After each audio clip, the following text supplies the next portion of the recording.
Hey, dolls.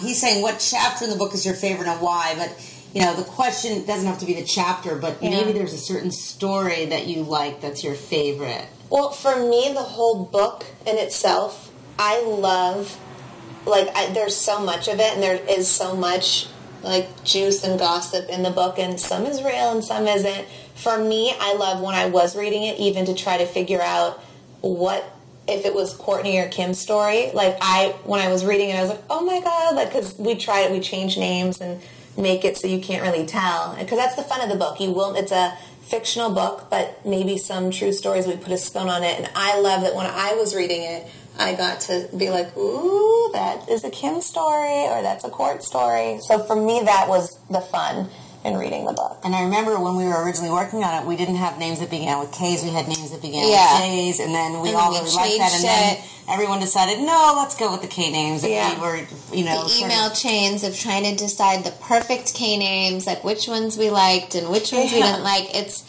so much fun. And I was even saying to Chloe that I loved the process of doing the book too, even one of them is sad, so they're going to be eating comfort food, and then we're like, what's our favorite comfort foods? What's it going to be? Including the little details that really make the book. Yeah, if one of them has perfume in their room that they always use, which perfume is it going to be? And that was really fun for us, too. Well, also getting your lingo down. Yes. Yes. I know that the word slur is in the book. Yes. And for fans out there of your show, of course, everyone knows what that means, but if for somebody who maybe is picking it up for the first time, there's no glossary, you'll have to figure it out. Valentina says, hi, K-Dolls. Is this novel more spicy like Courtney, more sweet like Kim, or more intense like Chloe? Well, Valentina is one of my favorite names. I was going to say Valentina. You love that name. And we had a dog named Valentina. It's the cutest name. It was our favorite dog. But I think it's definitely a mixture of both. I would say... All three, sorry. Because we all three, put so much into this novel that I would say there's definitely those points of all of us. Mm-hmm. I agree. And I also think that even though names are different, I think you could also tell what is more of a Courtney moment or a Kim moment, or what we would... Because a lot of the things they're made up stories too. That's the fun about this. You get to figure it out. What is real? What isn't real? What is exaggerated? Or you may never figure it out, but it's just the guessing game. And that's what's and even things that I would be too scared or embarrassed to do. This is the best part about writing a novel, something fictional. Well, I remember during the brainstorming process, we had worked on so many different stories, and then we felt like we needed a few more. And I know that Tessa Woodward, who edited the book, flew out to LA and met with you and Kim. Yeah. And then you weren't available, so we got you on the phone, and you were telling us some stories, and we were just roaring, and they ended up in the book. Yeah. One in particular occurs in the back seat of a car, but we don't have to get to that chapter. Linny Boo says, I know you have said that there are some stories about you three, but will there be any stories about the rest of your family members? And she signs it XO.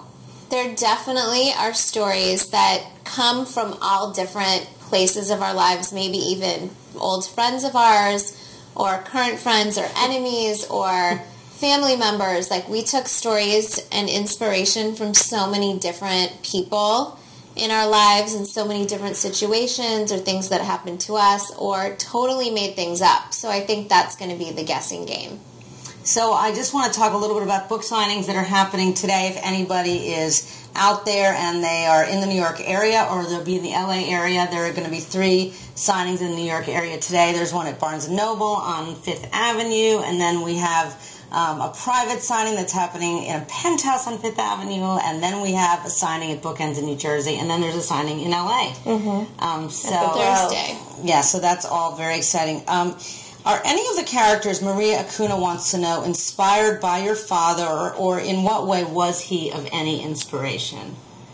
I feel like just alone being able to work, he was an inspiration just for us to be able to work together to write a book, for us to feel courageous enough. This is not really our field, but just to feel empowered and to feel strong enough to work together and to do something that might not be you know, are like that we have never experienced doing. I feel like for me, I felt empowered by Dad. Like, let's try something new. My dad always loved to try new things, and I don't know. He loved to read. I have all of his books in my library. What are they called? Little big books? No, Big Little Books, but no, I have all of his books. His library. It's wonderful. Yeah. So you feel like he's really there with you. Yeah. When you're looking at the books. Exactly. So I think that reading was such an important part of his life, and just to be able to write a novel and, you know, have our fans be able to read something that we actually wrote and created, I think is really cool.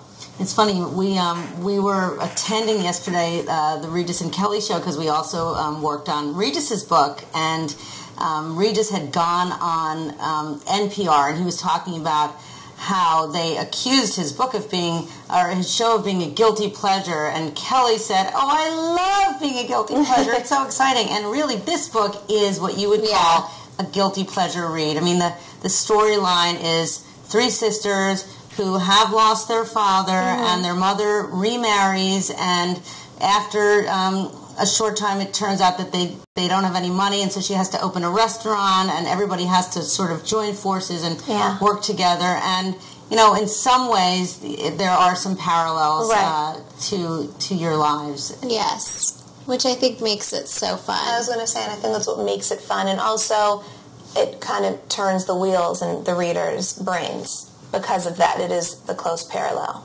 And there's another really interesting question here from Chris Lopez. He says, "Hi, dolls. Did you write about how it is to be famous, or how real or fake Hollywood is?" We definitely did. There's definitely, we definitely do kind of have the highs and lows of Hollywood. And definitely, I think the conflicts and the positives of being famous, and also how it is to be famous with your sisters, and having, because one of the sisters in the book becomes famous before everybody else, and I think just... Yeah, she gets discovered. Yes. Discovered by a guy with a Rolls Royce, and she doesn't believe it's true, and it's so exciting for her. She Googles him naive to make sure he really is who he says he is. Yeah. Some just old dude with a come-on. Right. It turns out he's real, and she becomes the face of a perfume. Yeah. And it all explodes from there. So definitely, we don't want to give too much away, because we do want people to buy the book to read, you know, to find out all this stuff, but we definitely give away some of the tricks and the trades of Hollywood. So I don't know if you can answer this question or not, but Jennifer says, this is referring back to what you just said, what are your favorite books from your dad's library that you now have in your house? My dad read the Bible every single day, and would read like a verse a day, and would write. He's had the same Bible and would write notes in the Bible. I love one of that book from his library. Also, he, like my dad, read Angels and Demons, right? Angels and Demons. Like, my dad would read a new book, I think, like... He had all of the books about the end of the world, like from the Bible. What was that series called? Like, it was like Tribulation Force and all those, like Tim LaHaye and something. You like those? Okay. Yeah, and I loved those. I got into them in college, so I have all of his, like the whole series. And, but I definitely like to now read books that I remember my dad reading, like Angels and Demons. I can't think of the names of some other ones, like the 48 Laws of Power. There's definitely some that I would just see around the house that I was too young probably to be interested in. Right. But now I've have an interest because I see them and it just reminds me of my dad. There was a big difference, I'm sure, and maybe you want to talk about between writing the first book, Kardashian Confidential, and a novel. Do you want to talk a little bit about that? There's definitely, just the experience of working together with your sisters, and even if a life event happened to one of us, to hear three different sides of it, because when something happens to someone, that doesn't mean each person takes it the same way. So just to hear the different outlooks on life, or how did they, for example, our father passing, we each had a different, how we handled it is so differently. And so Kardashian Confidential, I feel like was much more, I don't know, I would say like a little more lighthearted. Definitely a lot more of us sisters giving advice, and we kind And of... a lot of us growing up. I think A lot of us before, I think, the TV shows. But also, a lot of the stories that are in this book we felt were maybe too racy for Kardashian Confidential. Or maybe they were about someone else and they didn't, relate to our lives necessarily, so they didn't go in that book. So, I mean, it's definitely different. That one was much more, we were younger, growing up, people getting to know us before the shows, and this one is maybe some stories that were like, we didn't want to sell some of our friends out or sell each other out, or even just too embarrassed to say, or just things that I oversaw or we oversaw growing up. And I think, too, this one we were able to be creative because we were also making things up. So I think, just like a whole mixture of things, it was more creative, I would say, the process. Right. And Jessica says, what was the most challenging part of writing? Was it stressful? Love y'all. Well, we love you too, Jessica. I think anything that you're putting your name on and you're putting your whole heart into, I definitely think is stressful because you're stressful of the outcome and how people will take it. And, I think that part is stressful. I think writing the book in itself is really fun, and I think it definitely gives you another outlet of creativity.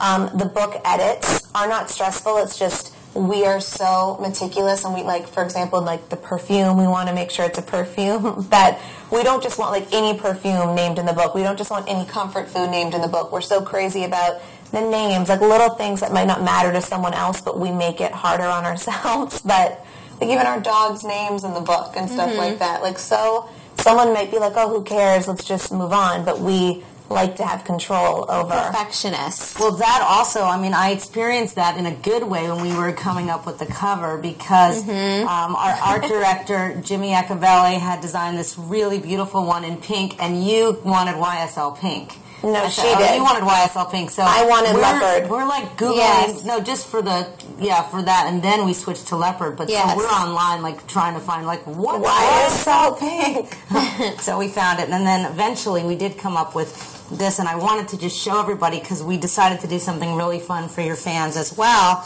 which was to do. You want to open this? Yeah. To do the poster on the inside, which I love. It's so fun. It's very fun.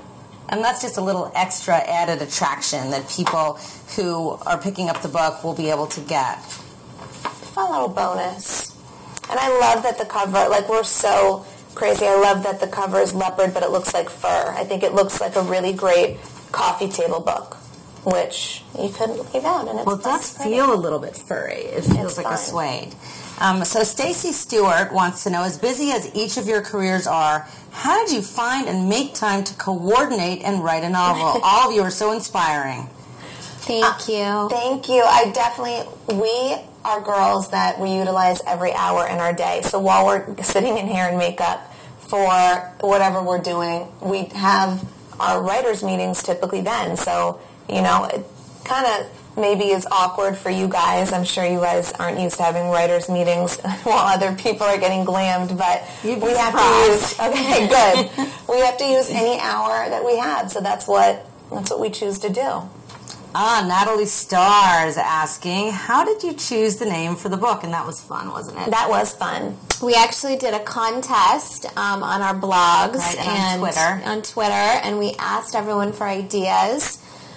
So the fans could help us pick the name, and then we narrowed it down, and then we picked the best one. Yeah, we had a vote. Well, remember we did a hashtag called Title Me K, and which was pretty fun. And what we did was we actually put the cover up of the book, but instead of having it say Dollhouse, it said Title Me. Oh, right. And then we came up with 5, and we would have been happy with any. Did the fans actually pick out of the top 5, right? So we decided we'd be happy with any of the top 5. And then we let them pick. And all 4 of them began with K, and one of them was Dollhouse. And I was scared. I love Dollhouse. Fans voted for Dollhouse, but we were all worried that you guys might not like Dollhouse. Yeah, no, I love Dollhouse. And I love that, 1, our fans are so important to us. So I love that, 1, our fans got to name the book. And then 2, our book is dedicated to our fans.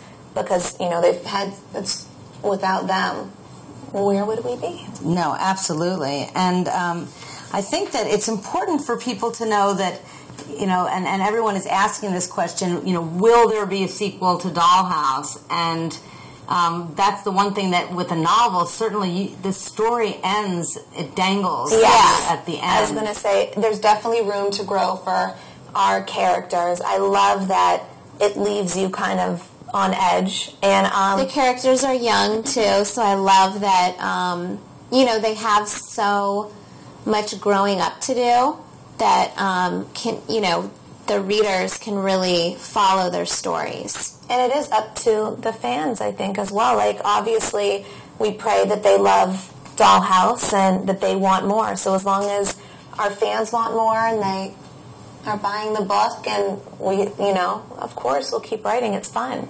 And one thing that I was thinking about was that, everyone wants to have a dollhouse under their Christmas tree. Yeah. Every little girl. So as you're a grown-up, you can still have a dollhouse under your Christmas tree by, of course, picking up a copy of Dollhouse. Yes. So I really think this has been a great conversation. We are going to have to head off to, here's just to one final thing. Natalie Iglesias from London simply says, I love the book. Oh, thank you. It is so great. Nice. So, Natalie, we love you.